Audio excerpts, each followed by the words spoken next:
Hello, everybody, and welcome to another SIG Windows meetup. Thank you all for attending.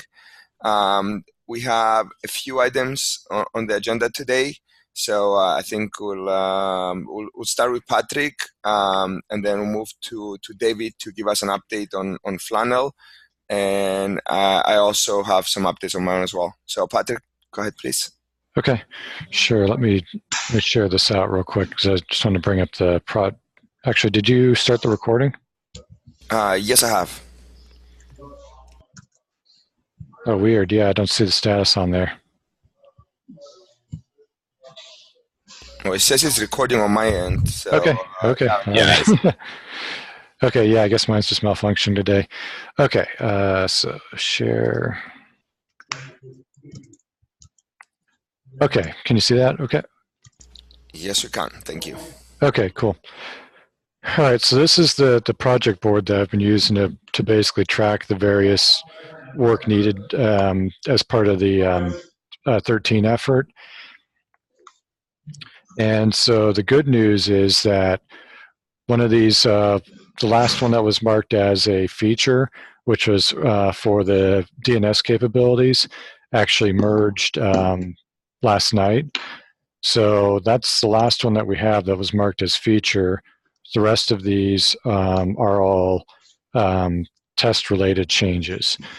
So I'm hoping that so Code Slush starts this Friday, and that's where they basically look at all the feature PRs and go ahead and try to push those out if they're not done.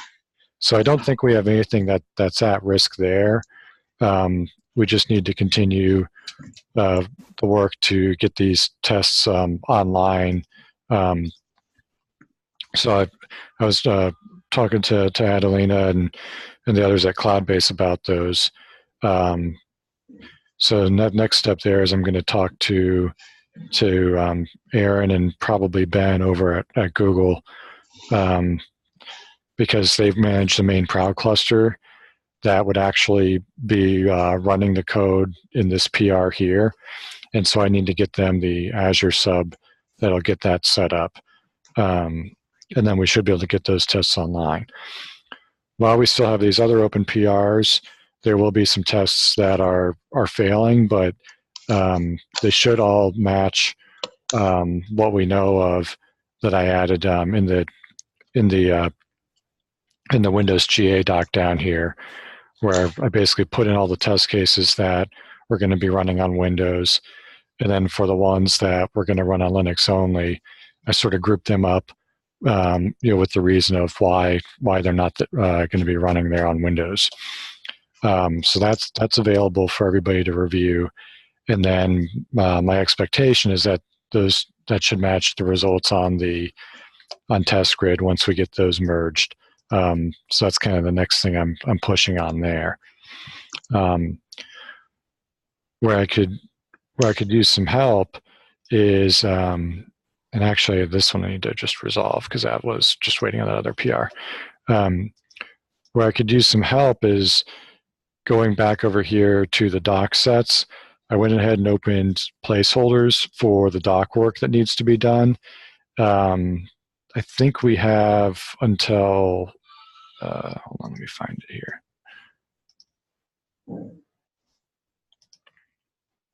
I think we have another 2 or 3 weeks before the doc PRs have to be finalized. Okay, yeah, so the docs are those PRs are supposed to be ready to review by the 19th. And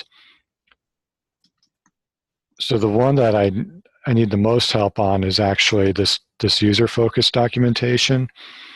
And so if you could look at this one, Michael, and Ben, James, and anyone else that wants to. Yeah, absolutely. How did people add commits to this? Okay, that's a separate thing. I'll figure it out. I'll talk to Zachary. Oh, I know what it is. I rebased my branch and it did some stuff there. But the one I was actually looking for was one of these has Yeah, this is the one.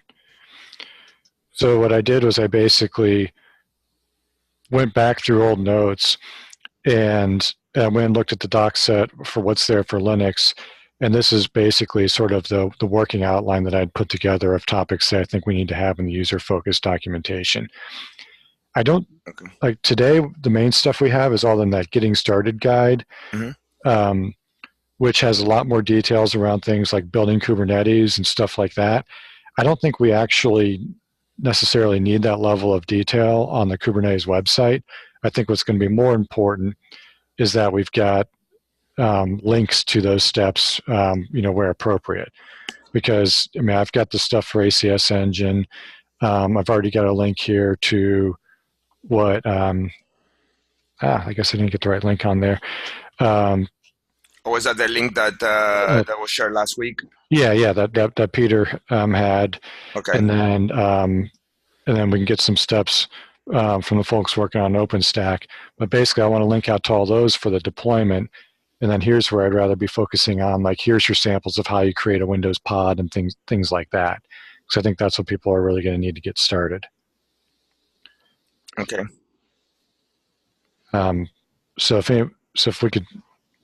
anyone can help with that stuff, I'm not sure what the easiest way to do this is, but I think that it might be easiest to just go ahead and do PRs against my branch for now.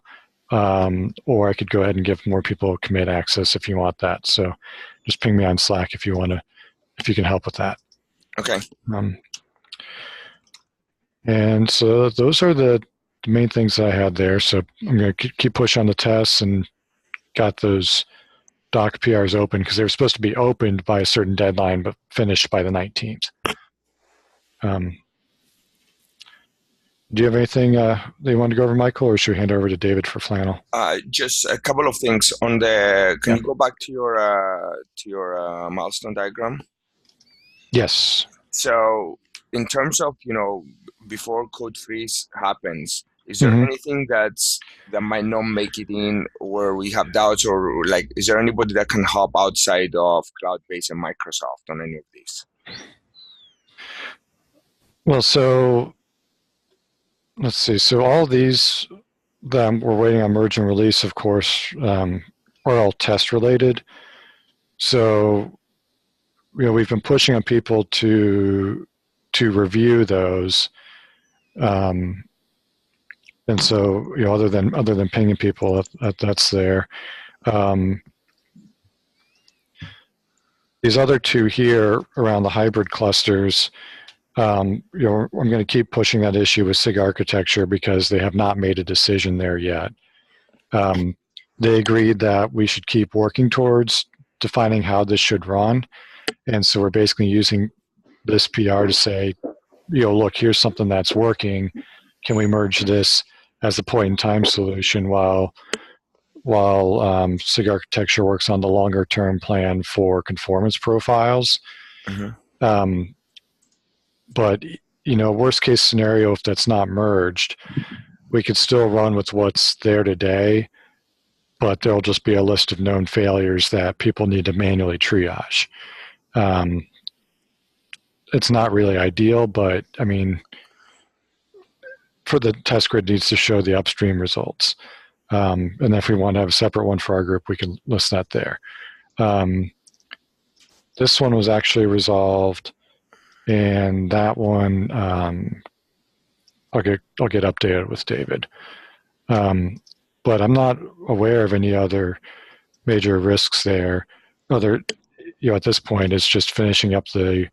I need to get this sent back out to SIG architecture, SIG node, and network, just to say, hey, we're planning on going forward with stable. The test cases are there, and getting the docs done. That's my understanding at this point. Okay.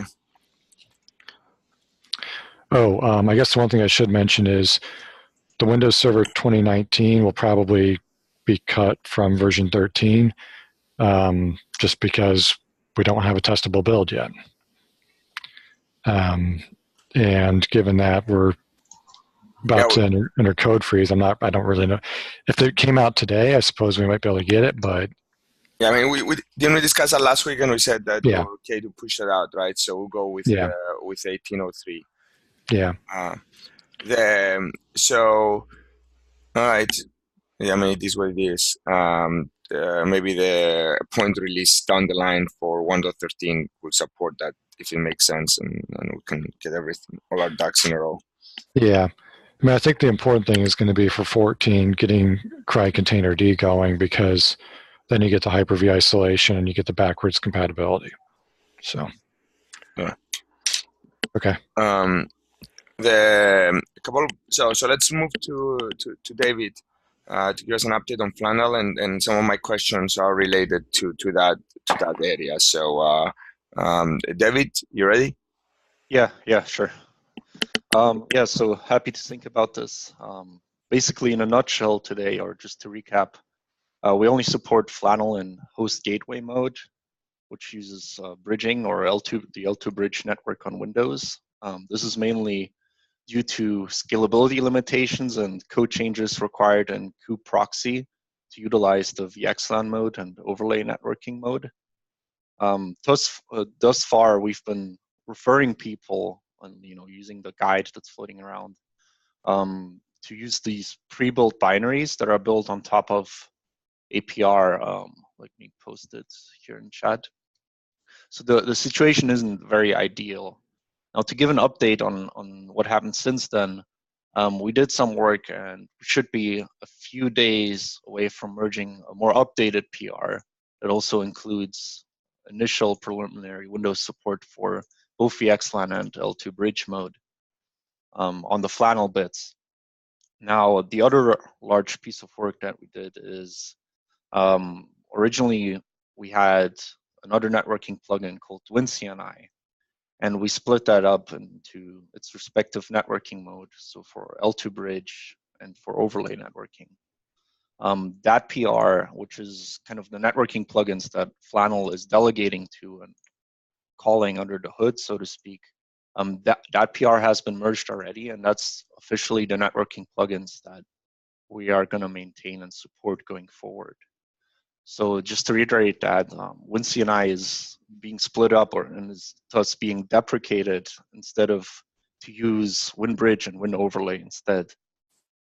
So we have also a docs PR to point people to these new bits, like the WinBridge plugin and the WinOverlay plugin.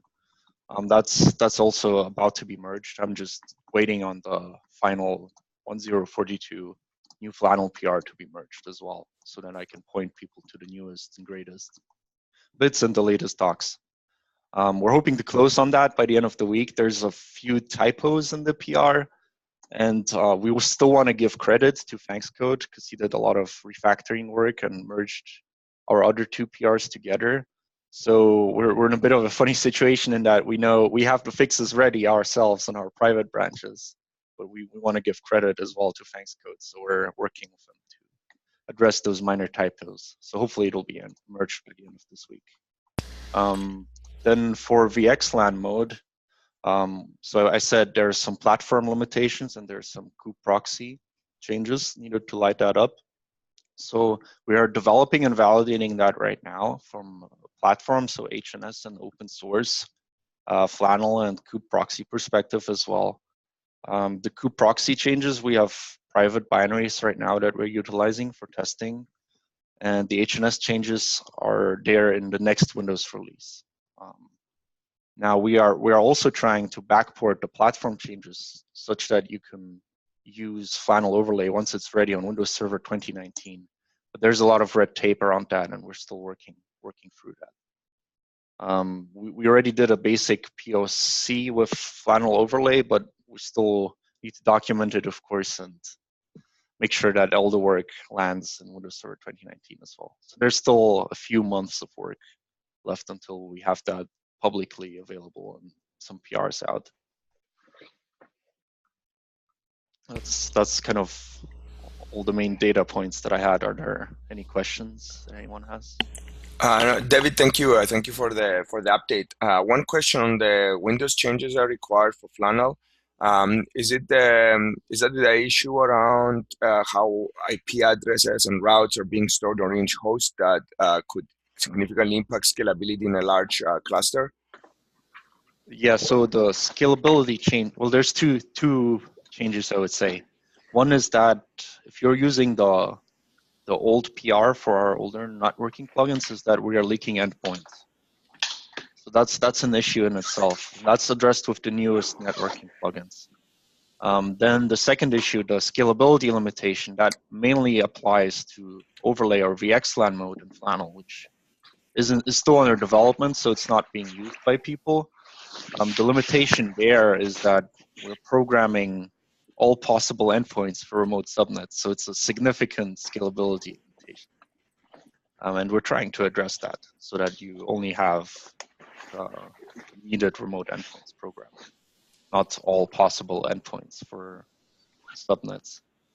That actually, well, I should say the overlay networking mode is available in Docker Swarm, but not in Kubernetes because you need the kube proxy changes and the Flannel changes.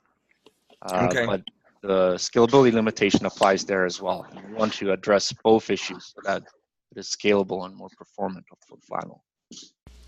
And from a Microsoft perspective, I don't know if Patrick knows this as well, is there a committed plan to getting this in 1903 equivalent or whatever that ends up being? Like, is it a done deal? Are they in progress right now, if you know?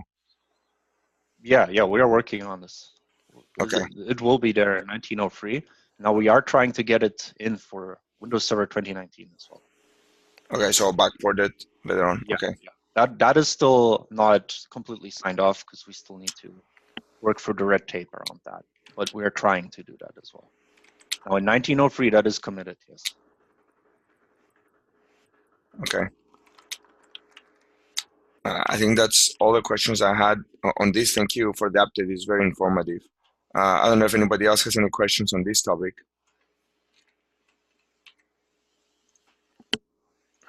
No? Okay. Cool. Yeah, I have a docs PR ready, but like I said, I just want to merge the 1042, and then people can start using it. Cool. Hey, Patrick, in the testing that we did with Cloudbase, was it which CNIs were being used? Is it just OVN, OVS, and the ACS one? Yeah, those are the two we've been using. Mostly the Azure CNI one, because that's the one that we're going to be using for the tests that are going to be on test grid. Okay. So if I'm a vanilla Kubernetes user outside of Microsoft, Google, or AWS, and I want to install Kubernetes with Windows on my own private infrastructure, then potentially the only CNI that will work well for them is OVN OVS. Well, I mean, if you want to do the host gateway topology, you could use that last one that David linked. Yeah. But otherwise, until the Flannel work is done, probably the OVN OVS is most complete right now. Okay. And that's also the one that Red Hat is currently standing behind. Yep. Aline, since I'll try to help Patrick on the docs for 1.13. I might ping you to see if there's any changes we want to make for the OVN OVS setup and setup and management. Yes, I mean, I posted a link at the beginning of the chat. Is basically I'm pointing to our Ansible script. Oh yeah, I've seen this before. That's how we used to set up OVN at Apprenda too. Well, we made it a lot smoother by then. I mean, we worked a lot on the Ansible scripts themselves. Okay, cool. Thank you. And does that require OpenStack or not? Oh, no. It's okay. Basically, it just needs a VM. I mean, it can be on GCP. We tried it on GCP, Azure, and AWS. Okay, got it. Red Hat is testing on VMware, as far as I know, and also on Azure, using kind of the same Ansible scripts but tuned for OpenShift. Yeah, I think theirs are just updated to install the OpenShift builds instead of Kubernetes. Yeah, and they also add a lot of annotations and so on to the API. What is missing, although, and I would like that to have it by the end of the year, is on OVN or OVS, we're trying to move into a model in which you just apply a YAML and basically everything goes away. There is on the Linux side, there are images already created and so on. We're still missing on Windows on that one. Sorry, you said install what on them? This basically just the kubectl apply like you do for Flannel. Oh, okay, got it. Okay. And there is the equivalent for OVN and OVS on Linux, but not on Windows. Yeah, okay.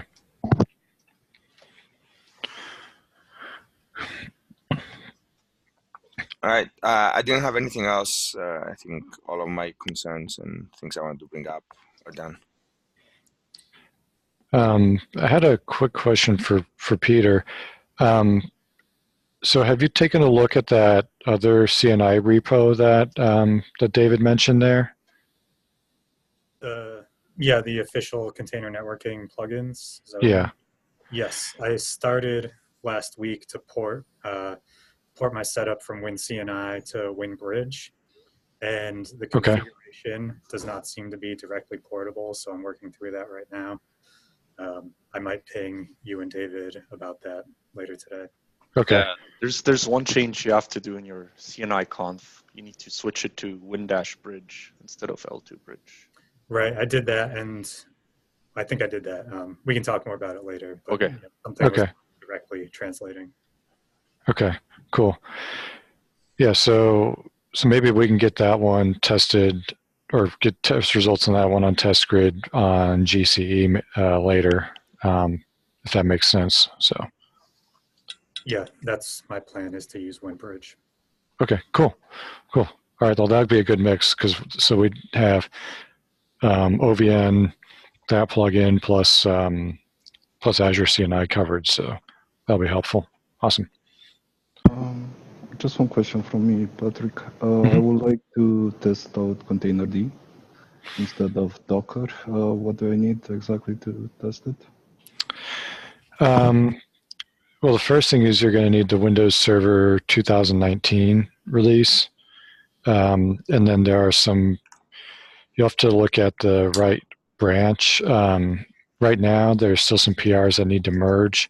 I'll put a note for next week, and I'll try to get those, get a list of those resources together to share out. It'd be great if we have like a small doc on how to do this, and we can just pin it to our Slack or pin it to our discussion board. That way, people can see that. Okay. That would be really helpful because I really want to test this thing early to see if everything is okay. Okay. All right. Well, I'll work on that, and hopefully I can have something next week, or possibly the week after, but most likely next week. So. All right. Thank you, guys. Thank you, Patrick. Thank you, David. Hey, Patrick, I'll sync with you offline about the docs. Okay, sounds good. Bye, everybody. All right. Bye. Thanks. Bye-bye.